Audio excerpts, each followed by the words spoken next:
istrinya ini lebih sukses, suaminya akhirnya oke, kalau gitu aku yang jagain anak-anak. Nah, kalau menurut Risa yang kayak gitu nggak masuk Mokondo. Karena walaupun dia tidak berkontribusi secara finansial di film itu gitu ya, tapi dia berkontribusi, dia menjaga anak-anak. Mungkin si Mokondo itu yang ganteng, yang apa, yang keren, apa segala macam itu, dia bisa memberikan perempuan itu nilai tambah secara apa ya? Trophy husband. Iya, trophy husband aja. Generasi sekarang berbicara soal kualitas hidup. Kualitas hidup, benar. Generasi zaman dulu berbicara soal kemungkinan hidup. Iya, itu hal yang berbeda. Iya, itu beda. Generasi sandwich gitu kan, ya dia udah harus bayarin diri dia sendiri, bayarin orang tuanya, bayarin adiknya. Masa harus bayarin suaminya lagi? Orang tua Gen X nggak kayak gitu. Bener banget. Oke, itu fair. Itu benar. Itu fair. Itu bisa benar. terima. Iya. Orang tua ya kan Gen X kan dikenal sebagai orang tua yang cukup ini ya, lembut ya sama anak. Saya dengan Amal Pangestu sebagai pewara. Hari ini saya ingin berdiskusi dengan adik saya, Trisa Melati. Seorang perempuan terpelajar dengan rekam jejak pendidikan di SMA 3 Bandung dan cum laude dari ITB, dan kemudian melanjutkan studi magister di Leiden University. Dan makasih banget loh Tris, kamu padahal baru pulang dari maraton 27,8 km. Dan itu baru banget selesai setengah jam yang lalu. Trail running ya. Dan dari subuh. Dan dia tetap mau diskusi 7 jam. Lari 7 jam dan dia mau diskusi. Makasih banyak loh Tris. Topik yang akan kita bahas bukan hal yang ringan. Karena ini menyentuh relasi antara laki-laki dengan perempuan. Dalam masyarakat modern dulu, perempuan cenderung menilai laki-laki dari finansial dan status mungkin jabatan atau pekerjaan. Namun kini ketika perempuan semakin mandiri secara finansial, preferensi itu bergeser. Fisik dan gaya hidup laki-laki menjadi lebih mendominasi daripada finansial dan status. Saya pribadi melihat kemandirian finansial perempuan justru bisa membuka ruang bagi laki-laki Mokondo. Dan kebetulan kemarin Trisa membuat story di Instagram tentang laki-laki Mokondo. Yang sebetulnya kaitannya dengan tragedi politik di Indonesia sih. Namun di sini saya rasa berarti Trisa mengerti apa itu laki-laki Mokondo. Tapi intinya laki-laki Mokondo sekarang itu lebih laku. Karena faktor nafkah yang bukan lagi ukuran dari nilai jual laki-laki. Sehingga tampang atau gaya hidup bisa menjadi nilai jual dibandingkan dengan zaman dulu ya. Tapi saya tahu Trisa mungkin punya pandangan yang berbeda. Bahwa kemandirian justru membuat perempuan lebih berhasil menolak Mokondo. Bahkan memilih tidak menikah daripada terikat dengan laki-laki yang tidak bertanggung jawab. Disinilah letak diskusi kita. Apakah kemandirian perempuan memperkuat daya tolak terhadap Mokondo? Atau justru membuka jalan baru bagi mereka? Bagaimana fenomena ini jika kita kaitkan dengan logika Universe 25?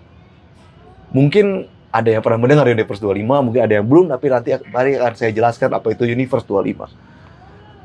Bagaimana jika kita kaitkan dengan logika Universe 25, memberi sinyal tentang masa depan struktur sosial manusia? Makasih Tris, kamu udah meskipun kamu lagi capek, kamu mau datang. Dan maaf karena saya sama adik saya kebetulan tinggal tidak satu kota, jadi kita tidak bisa bertemu segampang itu. Namun meskipun kami satu ayah satu ibu, Meskipun umur kita tidak jauh berbeda, tapi kita berdua memiliki pandangan yang benar-benar berbeda dalam banyak hal, tentu dalam banyak hal. Namun ya bagaimana layaknya adik kakak ya akan seperti itu, terus saling ngobrol, dan memang kebiasaan keluarga kami adalah berdiskusi. Nah sekarang kakak pengen nanya sama Trisa. Pertanyaan yang kita definisikan dulu deh. Menurut Trisa sendiri, apa sebenarnya yang dimaksud dengan laki-laki mau kondo? Takutnya definisi kakak sama kamu bisa beda loh. Apakah sekadar laki-laki yang tidak menafkahi, atau mungkin lebih luas laki-laki tanpa tanggung jawab, hanya bermodal tampang dan gaya hidup? Yang kedua sih, kalau menurut Risa memang namanya aja mau kondo gitu ya, modal kelamin doang gitu kan. Jadi ya memang modalnya tuh cuma itu gitu loh. Dia nggak punya kelebihan, nggak punya nilai tambah lain. Dia tidak menambah dia dari segi penghasilan gitu ya, jelas tidak gitu ya kalau yang ini gitu. Tapi juga selain itu juga dia juga laki-laki yang tidak memberikan nilai tambah untuk perempuannya gitu. Nilai tambah dalam arti perkembangan perempuannya lah gitu. Misalnya gini, nonton itu nggak Intern? The Intern yang si siapa namanya? Anne Hathaway sama Robert De Niro. Sama Robert De Niro. Dia kan suaminya kan ini ya, bapak rumah tangga kan. Nah, di situ tuh bapak rumah tangga, Anne Hathaway kan diceritakan sebagai CEO ya, kalau kayak perempuan sukses gitu kan. Tapi di situ dia punya suami. Iya, kakak baru inget loh. Nah, suaminya itu kan dia karena istrinya ini lebih sukses, suaminya akhirnya oke, kalau gitu aku yang jagain anak-anak. Nah, kalau menurut Risa yang kayak gitu nggak masuk Macondo. Karena walaupun dia tidak berkontribusi secara finansial di film itu gitu ya, tapi dia berkontribusi, dia menjaga anak-anak. Dia menjadi bapak. Ya sama seperti perempuan yang menjadi ibu rumah tangga gitu kan, dia memegang tanggung jawab itu gitu. Jadi si Macondo ini udah sama dia nggak menafkahi secara uang gitu kan ya, dan dia juga tidak menafkahi batinnya juga gitu mungkin, dan dia juga nggak memberikan dia nggak punya peran apa-apa lah. Dia kayak cuman ibaratnya tuh kalau perempuan tuh kayak trophy wife gitu. Ya, kalau ini trophy gitu. husband. Ini trophy husband jadinya. Kan emang ngapa-ngapain nggak ada gunanya, nggak, ya gitulah gitu. Namun berarti itu kan yang kamu contohkan adalah yang bukan Macondo. Betul. Yang Macondo itu seperti apa? Yang Macondo ada contoh nggak itu di film atau apa? Jadi di film nggak tahu ya. Cuman yang suaminya Crazy Rich Asian tuh gimana? Yang suaminya mana ya? Astrid. Enggak juga dong, kan dia kan berpenghasilan. Dia juga dia seorang ini juga kan, dia juga punya usaha segala macam, cuman istrinya lebih kaya gitu kan. Itu beda gitu. Dia kan berarti dia punya apa? Dia juga punya kekuatan finansial gitu. Tapi justru si Astrid ini yang dia sengaja menutup-nutupi kekayaan dia gitu ya sebenarnya gitu kan. Nah, sebenarnya Macondo itu bukan hal yang baru, karena sebenarnya dari zaman orang tua kita mungkin ya. Dari dulu ada gitu. Bahkan di kalangan yang masyarakat bawah itu banyak banget. Iya, kakak setuju. Itu banyak banget gitu. Kita pasti kakak sering denger ya, di mana perempuan misalnya entah yang ada di kampung gitu ya, kemudian istrinya jadi TKW, suaminya ngapain? Ngapain? Judi lah, apalah kayak gitu kan, itu banyak banget gitu loh. Ya itu jadi itu Macondo tuh ya kayak gitu. Secara ini mereka ngurus rumah enggak gitu kan, apalagi di masyarakat bawah yang mungkin budaya patriarki sangat dominan ya gitu, dan laki-laki tuh nggak ngurus anak, apalagi rumah tangga gitu. Nah itu kan jelas-jelas ya apa fungsinya mereka di situ gitu, kecuali status suami gitu yang mereka miliki gitu. Oke, berarti kalau gitu dalam hal ini contoh Macondo yang kakak dapat, ya kita sama-sama setuju ya. Kakak setuju sama kamu, karena memang kenyataannya yang saya temui kasus-kasusnya memang ada di beberapa mungkin di kalangan ekonomi menengah ke bawah ya.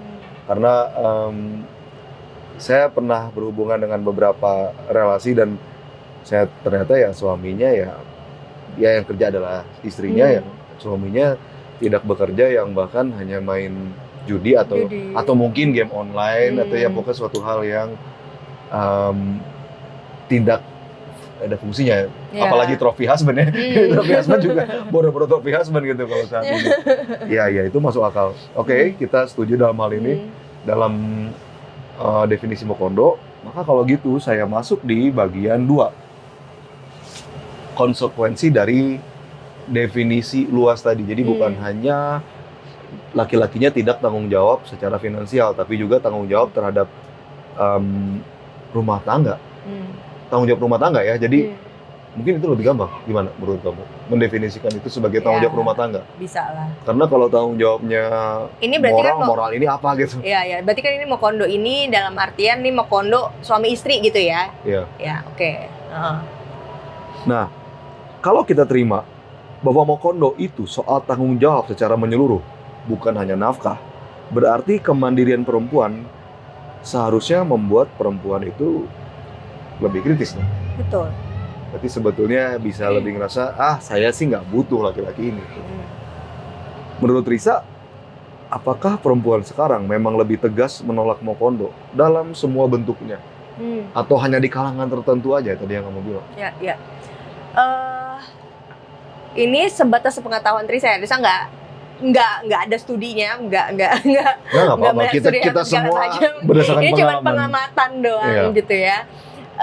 Dan ini tuh lagi-lagi tadi saya udah bilang Mokondo itu sebenarnya tuh udah ada lama gitu kan, terutama dari kalangan ekonomi bawah. Nah kebetulan yang Trisa banyak lihat sekarang itu mungkin lebih ke menengah ke atas gitu ya, terutama gitu ya. Apalagi ketika kita ngomong perempuan yang mandiri, perempuan yang berdaya gitu ya, itu kan sebenarnya sih kalau perempuan yang berpenghasilan tuh di mana-mana ada gitu ya. Cuman kalau kita bilang perempuan yang lebih dalam tanda kutip lebih tercerahkan gitu ya mungkin gitu. Bukan tulang punggung beda? Enggak juga, karena tulang punggung di mana-mana ada. Kita mau cari di pelosok manapun kalangan ekonomi bawah tuh tulang punggungnya justru banyak sekali keluarga perempuan gitu kan. Nah balik ke tadi gitu. Iya, kalau mungkin kakak perhatikan bahwa sekarang ini, tapi ini bisa dari pengamatan Risa ke orang-orang yang mungkin lagi ya menengah ke atas gitu ya ekonominya gitu. Perempuan-perempuan ini kalau kakak perhatikan yang generasi di bawah kita gitu kan, mungkin yang gen milenial akhir atau gen Z gitu, mereka cenderung menangguhkan apa ya, dibandingkan yang seangkatan mereka kita lebih telat menikah gitu, kawin dibandingkan yang angkatan kita. Yang kita tuh mungkin kayak rata-rata teman-teman kita lulus kuliah mungkin cuma 1-2 tahun udah kawin gitu kan. Sementara kalau yang sekarang tuh umur 30 tahun segala di atas itu tuh nggak masalah gitu. Udah nggak, dan sekarang tuh ya banyak sekali buat perempuan tuh mereka nggak masalah, nggak ada kata expired buat mereka gitu ya, nggak seperti kita dulu kan banyak ya kita masih punya doktrinasi itu ya, kita masih ada doktrinasi perempuan tuh kalau di atas 25 tahun gitu nilainya turun kayak gitu. Sekarang enggak, perempuan dan perempuan terutama di mungkin yang ada di kota yang lebih besar gitu ya, dengan pendidikan lebih baik, mereka tuh merasa punya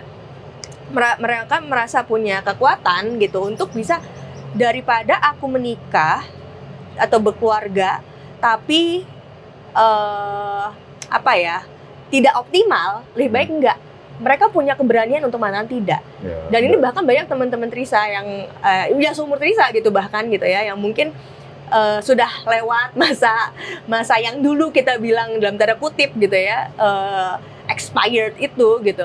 Mereka justru sekarang makin umur gitu kan. Ya tau lah gitu kan, dulu kan kita ada kayak gitu kan gitu. Kamu masih ada teman yang belum kawin? Ada, banyak. Perempuan? Atau perempuan laki-laki? Perempuan semua. Nah, mereka justru lebih punya keberanian dan percaya diri. Oke, ya toh gue udah di umur segini juga, daripada gue pacaran atau menikah sama orang yang asal-asalan, kayak asal ya udah yang penting nikah, mendingan gue nggak sama sekali gitu, ibaratnya gitu ya.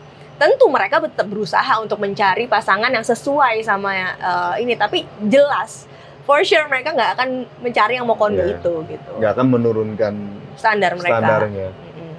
Nah, sebenarnya ini yang pengen kakak cerita. Kemarin ada teman kami ya, teman kakak sama Meme, Gen X, tapi anaknya udah 30 tahun. Adik kelas kamu. Jadi dari SMA 3, anaknya dari SMA 3. Perempuan, cantik, dan karirnya bagus di perusahaan jajaran manajerial ya, di perusahaan multinasional, migas. Dan ketika reuni, itu semua laki-laki SMA 3, sama-sama SMA 3 ini SMA elit di Bandung. Itu minder dengan dia. Padahal si laki-laki ini mungkin nggak mau kondo ya, tapi secara finansial jelas lewat dengan dia gitu, dengan yang mungkin penghasilannya udah di atas $3.000 sebulan. Ternyata ya mungkin padahal 30 tahun itu berarti masih milenial kan ya? Milenial. Milenial 28 kalau nggak salah guys. Kalau nggak salah. Jadi milenial kayaknya sangat terdoktrinasi ya, kalau finansialnya laki-laki harus lebih tinggi daripada perempuan, atau enggak? Menurut kamu gimana? Atau itu hanya di laki-laki, di perempuan tidak, atau gimana? Tergantung sih, saya lihat di perempuan ada sebagian yang begitu, ada yang enggak. Tapi sebenarnya kalau perempuan tuh lebih ke yang saya tahu, perempuan mandiri yang saya tahu, yang punya penghasilan tinggi juga gitu ya. Mereka mungkin nggak masalah ketika suaminya berpenghasilan lebih rendah daripada dia. Yang penting dia tahu nih suaminya ini punya potensi gitu loh. Maksudnya dia potensi penghasilan lebih tinggi. Apapun lah. Tapi maksudnya kita sebenarnya nggak menilai semerta-merta dari slip gaji dia saat ini gitu. Kita ngelihat kita memproyeksikan bagaimana hidup kita bersama dia akan di masa lebih baik. Betul. Dan itu nggak cuma masalah ekonomi, terutama kalau buat perempuan yang ekonominya udah cukup baik gitu ya, yang dia sebenarnya gue juga nggak perlu amat sih disupport ekonomi oleh dia gitu. Ya kita bisa sama-sama membangun suatu ekonomi yang lebih baik gitu kan. Maksudnya intinya tuh ya bekerja sama, dan seharusnya kan laki-laki yang memiliki penghasilan yang bagus, berarti dia kan punya pekerjaan yang baik, punya pendidikan yang baik gitu. Seharusnya itu dibarengi dengan pola pikir yang baik juga gitu. Nah, tapi kakak sih melihatnya dari sisi yang lain, Tris. Karena nafkah sudah bukan lagi syarat utama atau satu-satunya. Justru ada perempuan yang lebih longgar pada aspek tanggung jawab lain. Asalkan fisik dan gaya hidupnya menarik. Fisik dan gaya hidupnya menarik ya. Ya kayak tadi kita bilang gitu, trophy wife, trophy husband sekarang. Menurut Tisa, apakah ini bisa dibaca sebagai bentuk kompromi baru? Yang kamu katakan tadi kayak bentuk kompromi baru loh, atau enggak? Kebetulan Risa nggak pernah ngelihat contohnya sih, nggak pernah menemukan contoh bahwa ada perempuan yang ya udahlah, yang penting dia ganteng atau ini gitu. Enggak. Maksudnya nggak pernah menemukan. Mungkin ada, tapi Risa nggak pernah menemukan gitu. Justru yang Risa lihat gitu ya, mungkin yang di orang-orang yang saya kenal atau mungkin di media sosial gitu ya, mungkin algoritmanya ngasih Risa kayak gitu doang gitu. Justru perempuan-perempuan tuh kayak menolak dengan keras bahwa udah lu kalau lu mau kondo mending gak usah gitu, kayak gitu. Tapi ya kembali lagi, itu mau kondo tuh bukan hanya sekedar finansial ya. Kalau misalnya mungkin gitu ya, saya tangkep nih, misal laki-laki itu mungkin secara finansial dia tidak sehebat perempuannya gitu misalnya gitu. Tapi kalau laki-laki itu percaya diri, terus kita ngomong gaya hidup berarti kan, percaya diri sama itu gitu, karena gini, karena laki-laki itu sendiri kayak tadi nyambung sama pertanyaan sebelumnya gitu, laki-laki itu sendiri kayak cenderung kalau perempuan itu tadi cenderung minder kalau perempuan itu sukses atau lebih sukses daripada dia gitu. Minder, takut, nanti kalau dia mandiri dia nggak bisa aku atur. hal-hal semacam itulah gitu yang dan justru perempuan yang pinter bilang justru gue nggak mau bukan gue nggak mau diatur, tapi gue mau kita bisa kerja sama. Bukan berarti gue nggak mau diatur tuh gue nggak hormatin lu, enggak kayak gitu. Gue nyari seorang partner yang bisa kerja sama, bukan aku ngatur kamu ngatur aku, enggak kayak gitu. Nah tadi apa ya, kok jadinya meluas banget. Tapi ini kakak mau motong dulu di sana. Ini buat para laki-laki juga ya. Ketika kita laki-laki, kita menganggap kalau finansial kita sebagai laki-laki lebih baik, maka kita bisa mengatur perempuan. Saya rasa kalian hidup di dimensi lain deh kalau gitu. Emangnya sejak kapan kalau duit lu gede, cewek akan lebih nurut sama lu? Enggak juga. Cinta itu bukan transaksional. Enggak bisa seperti orang nggak bisa diatur segitunya, enggak. Perempuan nggak bisa diatur laki-laki sebagaimana laki-laki juga nggak bisa diatur perempuan, sama aja. Nah itu. Jadi sebenarnya ketika kata-kata yang tadi ya, itu dan kakak yakin banyak laki-laki yang kakak sering mendengar laki-laki seperti itu. Nanti gue nggak bisa ngatur istri, gue nggak bisa ngedidik istri. Kata-kata yang paling sering tuh kita dengar dari kita kecil. Istri, lu harus ngedidik istri. Ngedidik gimana ya? Lu jadi dosen dia atau apa gitu? Enggak seperti itu gitu. Maaf, intermezzo aja. Iya benar. Ya itu, makanya kita tuh apalagi perempuan ya, dari segi perempuan tuh kayak kalau Trisa lihat gitu ya, ini mungkin agak sedikit nyambung intermezzo tadi. Kalau Trisa lihat, memperhatikan antara pola pikir yang sekarang ada, perempuan yang sekarang sama perempuan pada saat Trisa dulu gitu ya. Perempuan sekarang tuh ngerasa kembali lagi dengan syarat itu yang saya tahu di kota besar gitu ya, punya pendidikannya bagus gitu. Mereka tuh sekarang tuh tahu mereka punya pilihan. Kalau dulu kan kita selalu mikir yang namanya jalan hidup tuh ya perempuan itu ya kita manusia laki-laki dan perempuan gitu ya. Ya misalnya kuliah, sekolah kuliah, menikah, punya anak gitu. Kalau sekarang nggak kayak gitu. Sekarang tuh udah makin banyak orang yang enggak menjadikan menikah itu suatu checklist dalam hidup dia.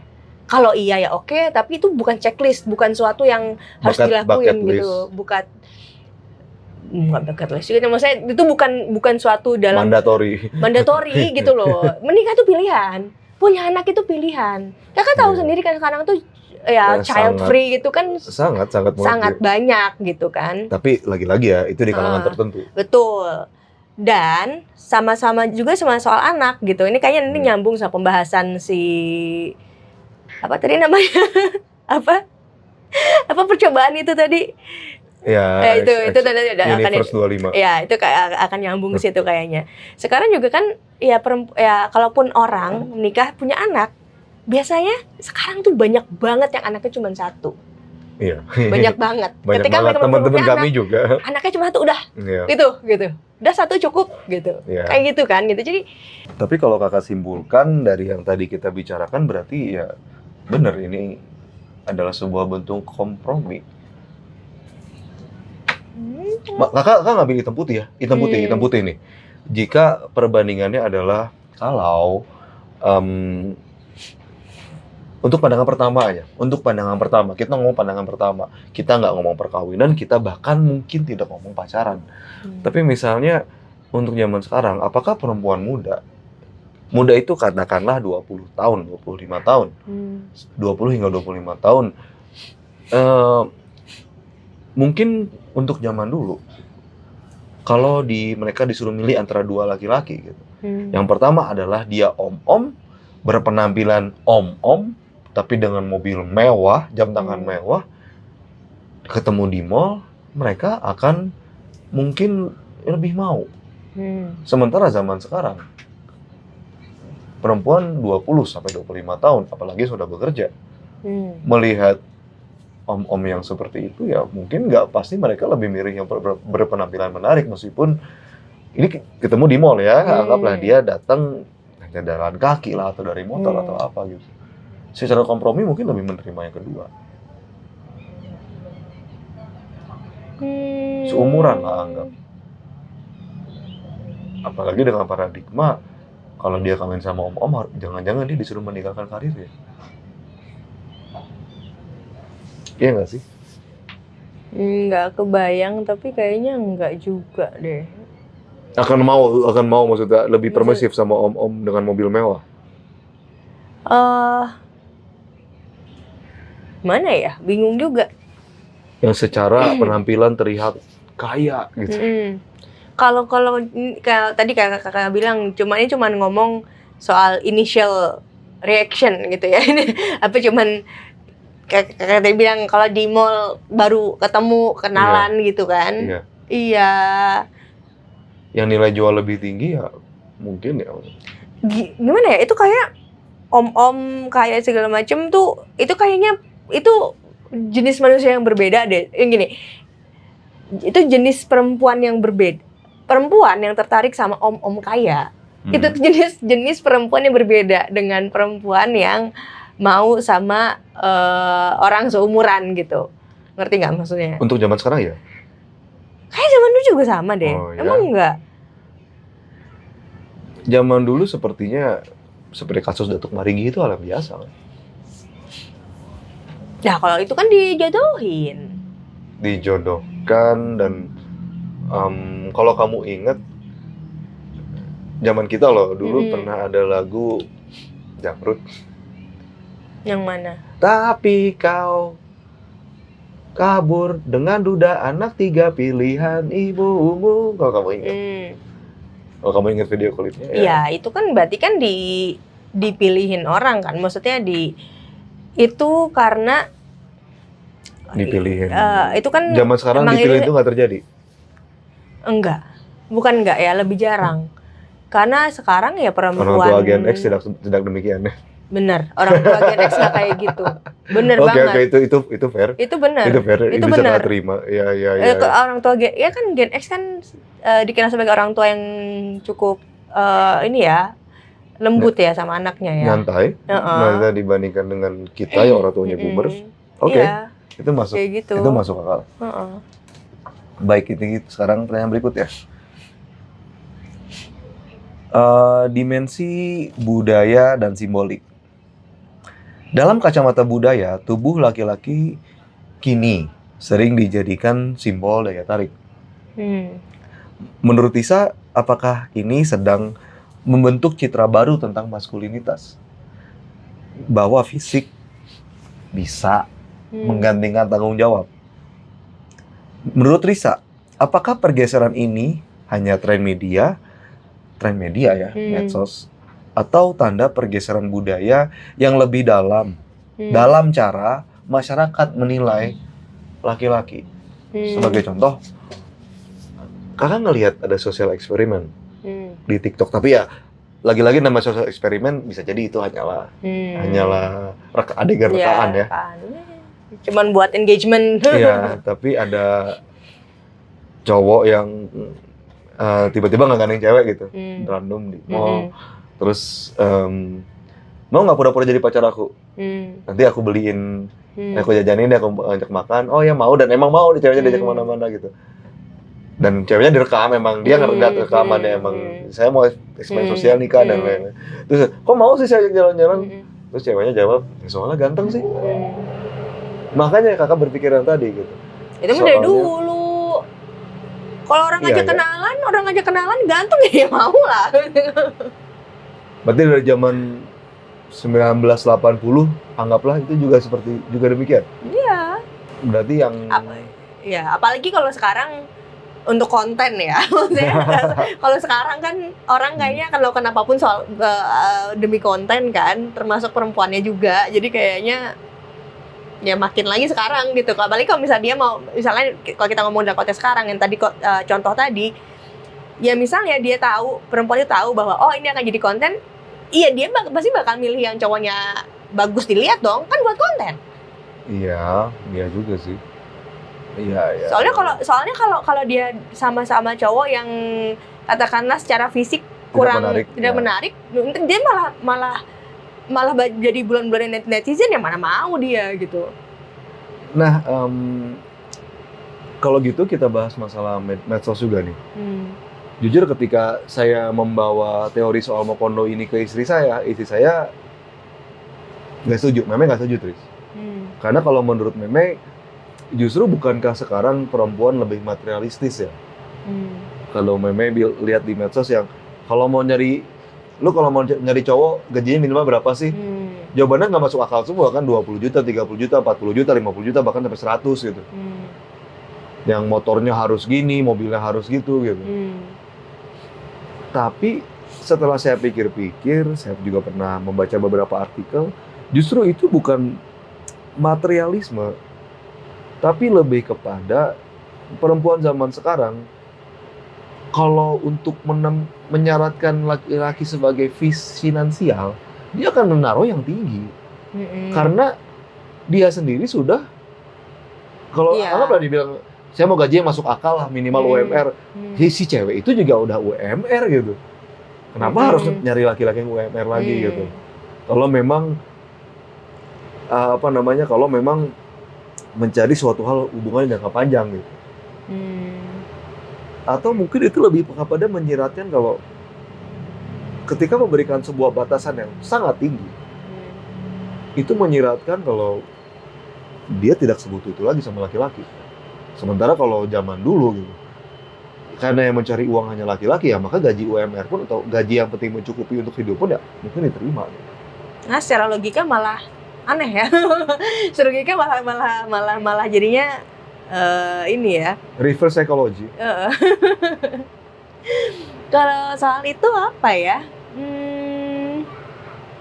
Kalau bisa pikir, ini salah satu kayak apa angan-angan doang gitu.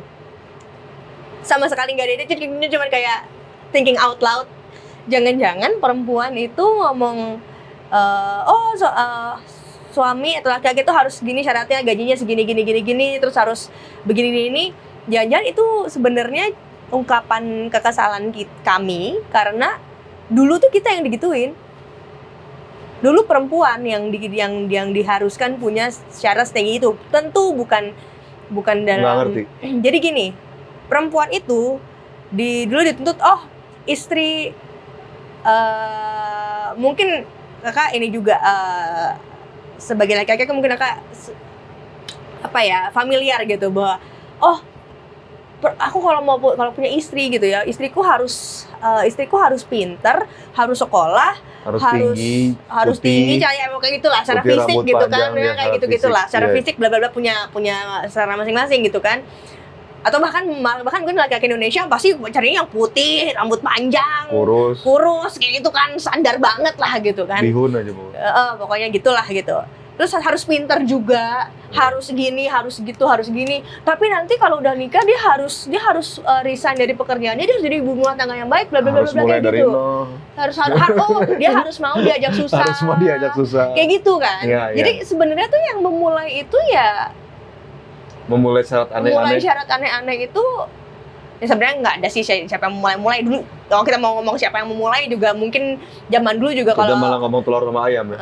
Gitu. Mungkin juga kalau dulu ada laki-laki mau ngelamar perempuan, mungkin keluarga perempuannya bilang, kamu harus gini.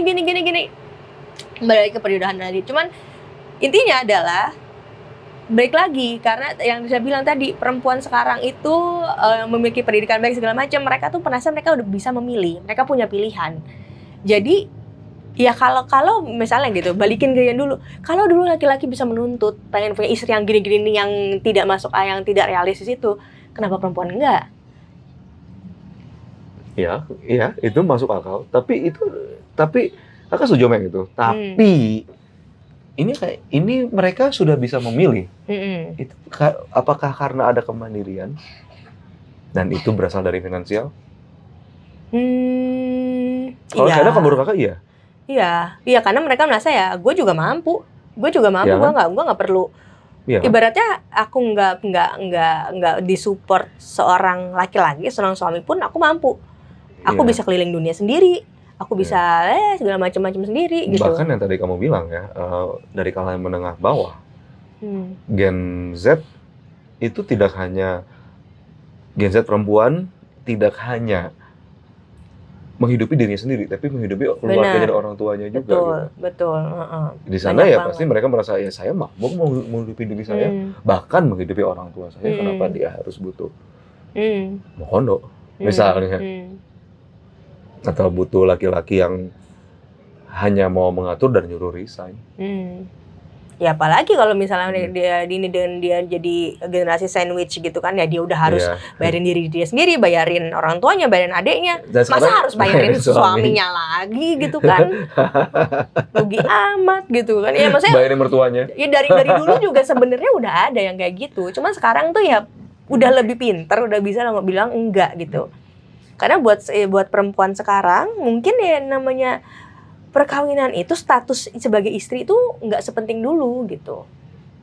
Benar. Bukan berarti mereka nggak perlu ya, maksudnya bukan berarti mereka nggak perlu laki-laki, tapi yang nggak sepenting dulu lah gitu. Nggak sehidup dan mati dulu. Mm-mm. Kita masuk ke bagian 4, yaitu fenomena Mokondo sebagai gejala sosial. Mokondo bukanlah hal yang baru. Tapi mengapa istilah ini terasa relevan kembali? Kamu sendiri menyebutkannya loh di medsos kamu. Dan kakak jujur kaget. Karena setahu kakak itu Mokondo itu bahkan ketika zaman kakak SMP itu kalau nggak salah deh. Itu aja menjadi kata-kata yang hanya anak-anak nakal yang tahu gitu. Tapi kan bisa tahu. Tapi istilah ini mulai muncul kembali dan sering banget kakak lihat gitu.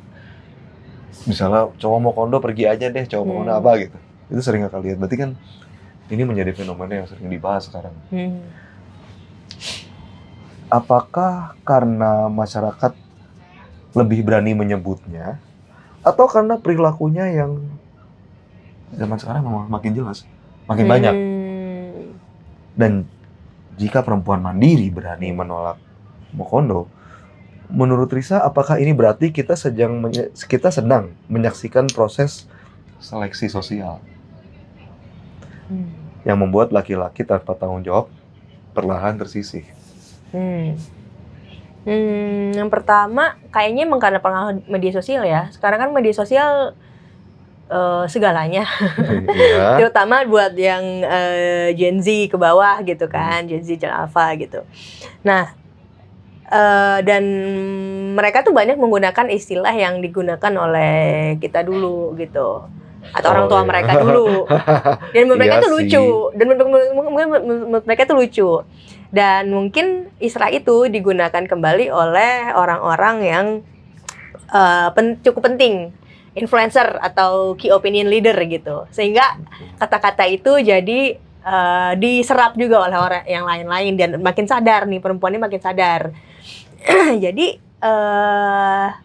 yang saya perhatikan di media sosial itu ada beberapa banyak gitu ya, beberapa influencer perempuan yang mandiri dan mengkampanyekan bahwa perempuan itu ya harus mandiri, harus punya value, harus punya nilai, nggak perlu kayak sadar deh, lu tuh sebenarnya nggak perlu banget kawin atau semacam itu lah.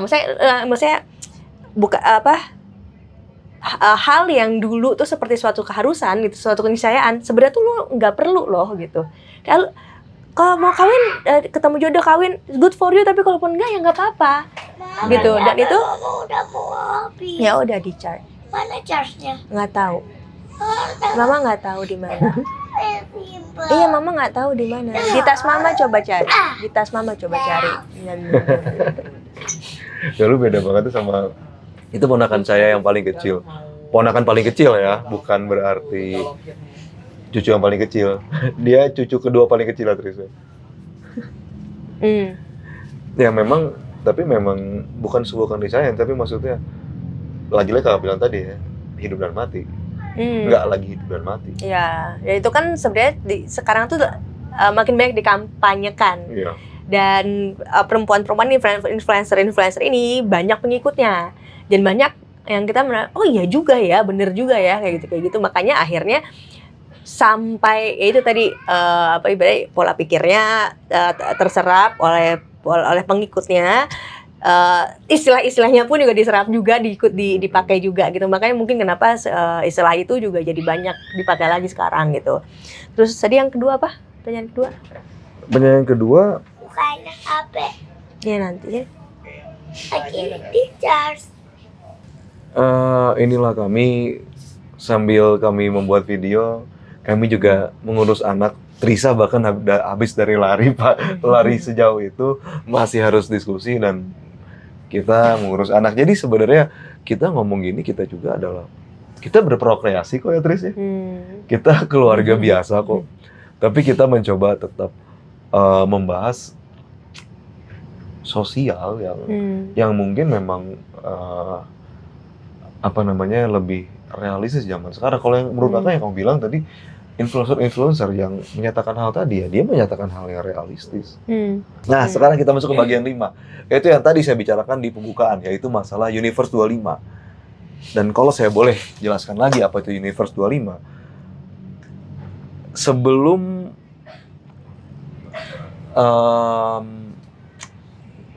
tahun 80-an, jauh sebelum tahun 80-an, tahun 1960, itu ada seorang peneliti yang bernama John Calhoun. Dia membuat sebuah eksperimen yang bernama Universe 25 pada tahun 1960-an. Dia membuat sebuah koloni tikus yang hidup dalam kondisi yang ideal. Jadi dia membuat sebuah kandang atau dunia yang ideal untuk tikus, di mana makanan selalu ada, air selalu cukup, tempat tinggal aman dan bersih. Jadi tempatnya selalu bersih, tidak ada kotoran yang tikusnya di sana, selalu dibersihkan. Setiap kali ada tikus yang mati, nggak pernah dibiarkan membusuk, langsung diambil. Intinya itu sebuah utopia bagi tikus. Dan tidak ada ancaman predator. Jadi tikus di sana tidak ada pengganggu predator seperti ular atau kucing atau anjing. Benar-benar sebuah utopia dari tikus.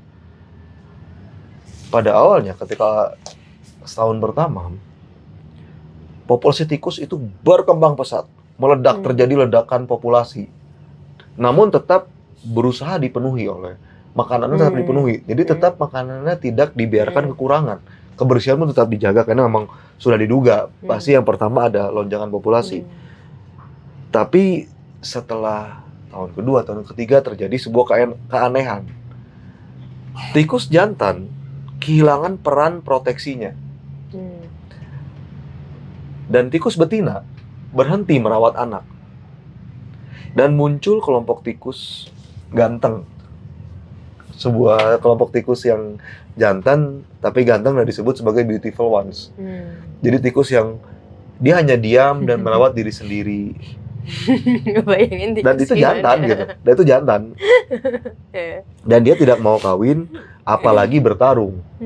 Sementara tikus-tikus jantan yang alfa gitu, itu sibuk untuk unjuk gigi satu sama lain dan akhirnya mati. Dan populasi, dan ketika itu di tahun ke-7 aku lupa, atau ke-8, terus setelah 10 tahun yang lupa, bisa dilihat lagi nanti, populasi berhenti berkembang biak dan akhirnya punah. Intinya ketika semua kebutuhan dasar sudah terpenuhi, peran sosial luntuh dan koloni itu hancur dari dalam. Kalau kita contohkan pada kondisi manusia gitu, fungsi laki-laki itu selain pencari nafkah adalah sebagai pelindung keluarga juga kan, zaman dulu gitu. Tapi dengan negara-negara maju seperti anggaplah seperti Amerika atau Jepang atau Korea atau Skandinavia gitu atau Jerman, di mana untuk keamanan ya sistem keamanan sudah sangat bagus kok. Polisi sudah sangat memadai. Sehingga akhirnya laki-laki bukan lagi sebagai pelindung gitu. Karena pelindungnya sudah ada dari negara. Sudah ada dari sistem yang sudah sebuah negaranya sudah aman, menuju ke arah utopia gitu. Dan secara finansial pun baik laki-laki ataupun perempuan terjamin keamanan ekonominya. Itu sudah mulai utopia. Dan terbukti di negara-negara tersebut terjadi piramida yang terbalik. Di mana perempuan tidak lagi membutuhkan laki-laki. Membutuhkan, atau mungkin nggak sebutuh itulah. Kalau dibilang nggak butuh lagi ya pasti butuh lah tetap, tapi nggak sebutuh itu gitu. Nah, dari penjelasan soal Universe 25 tadi, menurut Risa, apakah Macondo bisa dibaca sebagai padanan manusia dari tikus-tikus beautiful ones itu dalam eksperimen Universe 25 ini? Tergantung Macondo yang mana ya. Balik lagi ya. Kan bilang ada Macondo yang kakak yang bilang terakhir gitu ya, Macondo yang emang menginikan fisiknya gitu, ketampanannya gitu, ya bisa jadi.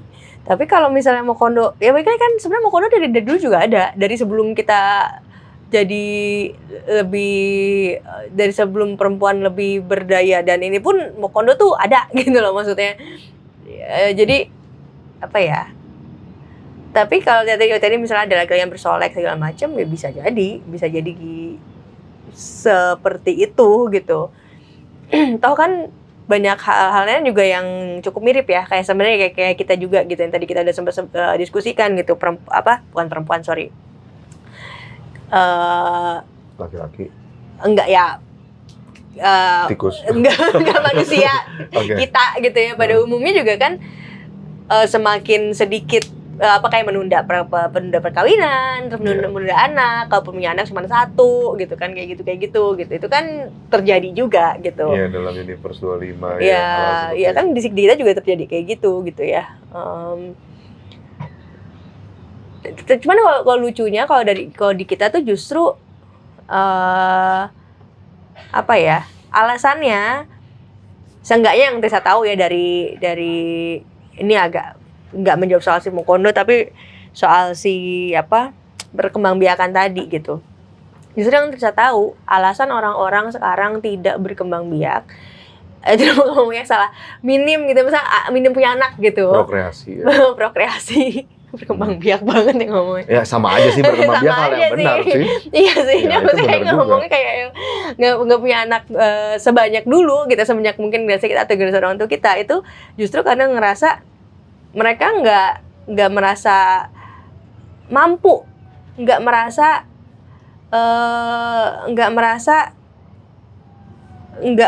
apa ya?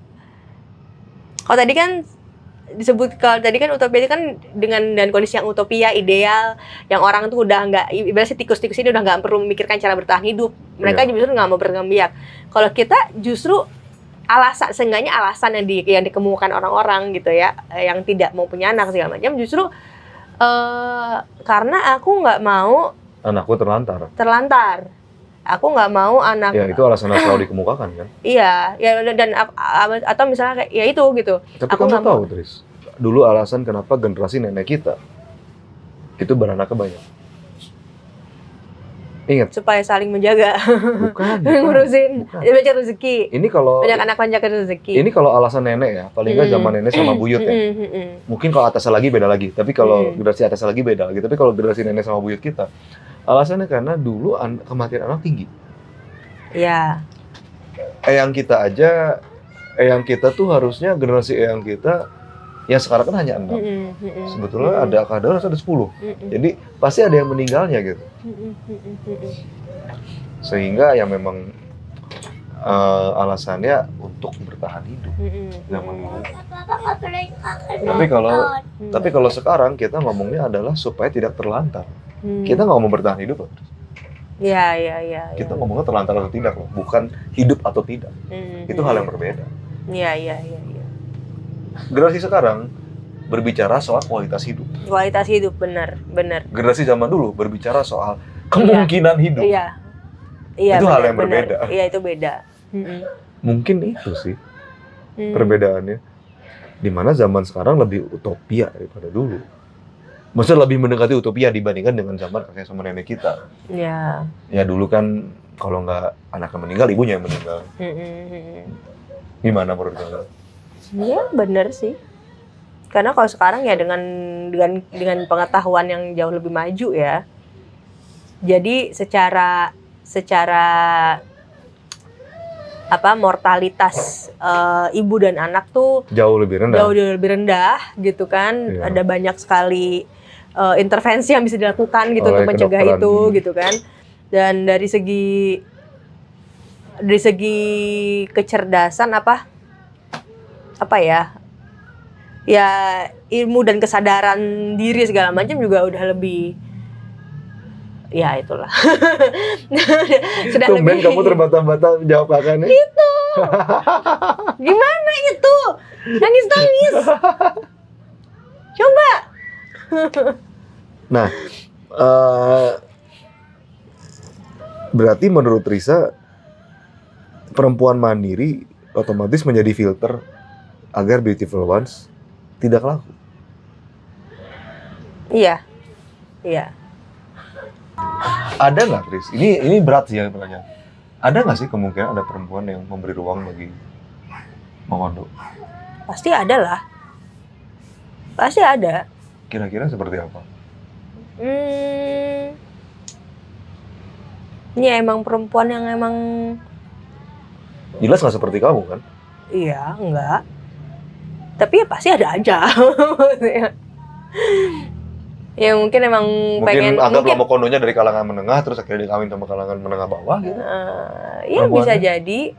Tapi apapun itu dia pasti merasa walaupun dia secara tidak memberikan manfaat secara secara pasti, tapi maksudnya minimal tuh mungkin si Mokondo itu yang ganteng, yang keren segala macam itu, dia bisa memberikan perempuan itu nilai tambah secara Trophy wife, trophy husband. Iya, trophy husband aja, misalnya ya keren buat digandeng, bisa dibangga-banggain, atau ya dia bikin supaya seolah-olah ya suaminya, misalnya suami gitu ya, dia bikin seolah-olah suaminya ya hebat, seseorang yang gitu, kan gampang, apa yang nggak bisa diaplikasi sekarang gitu. Nah, demi misalnya dia demi status lah gitu. Kalau itu jawaban kamu, berarti sangat jarang orang seperti itu. Ya, mungkin Lebih banyak orang yang memilih untuk tidak kawin. Iya.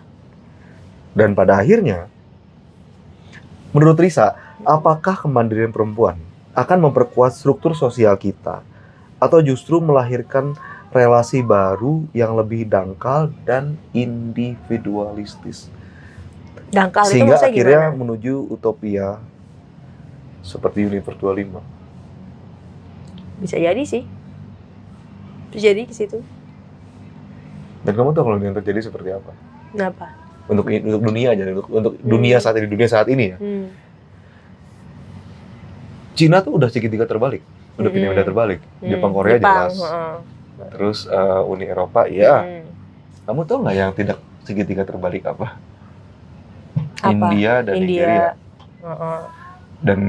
Dan hasilnya adalah di Kanada sekarang lebih banyak orang India daripada orang asli Kanadanya ya, jelas. Dan yang berikutnya sekitar tahun 2035 ada kemungkinan Nigeria akan melampaui India untuk ledakan penduduknya gitu. Sehingga akhirnya kamu kebayang nggak diasporanya akan seperti apa? Sekarang mungkin kita hanya menertawakan ada orang India di Kanada. 50 tahun lagi gimana? 50 tahun lagi ya orang India udah 3 generasi atau 4 generasi loh di Kanada. Atau mungkin nanti dengan orang-orang Nigeria gitu di seluruh dunia. Kalau kakak lihat penurunan populasi Inggris. Orang Inggris di Amerika. Iya, persis. Kalau kakak perhatikan sih penurunan populasi di dunia ini tidak akan ada gitu. Tapi yang ada adalah negara ini berkurang, negara ini tidak. Karena jelas utopia tidak terjadi di mana-mana kan. Negara yang ideal tidak terjadi di mana-mana. Indonesia saja mungkin tidak seperti itu. Indonesia tetap prokreasi itu tetap sangat tinggi. Ya itu kan ya makanya yang tadi kita bicarain kan cuman ya mungkin di kota besar aja yang cuman seberapa persen dari populasi kita gitu kan. Dan di Bandung, makanya teman kami juga ya umur saya 42 ya, istri saya 43 dan teman kami perempuan banyak yang belum kawin dan cantik, Tris. Bukan perempuan yang nggak cantik dan karirnya bagus gitu. Tapi ya nggak kawin, tapi ya itu itu hanya di kalangan ya mungkin kalangan yang menengah dan berpendidikan tinggi gitu. Kalau kalangan pendidikan yang lain sih kayaknya enggak juga sih, tetap memilih kawin.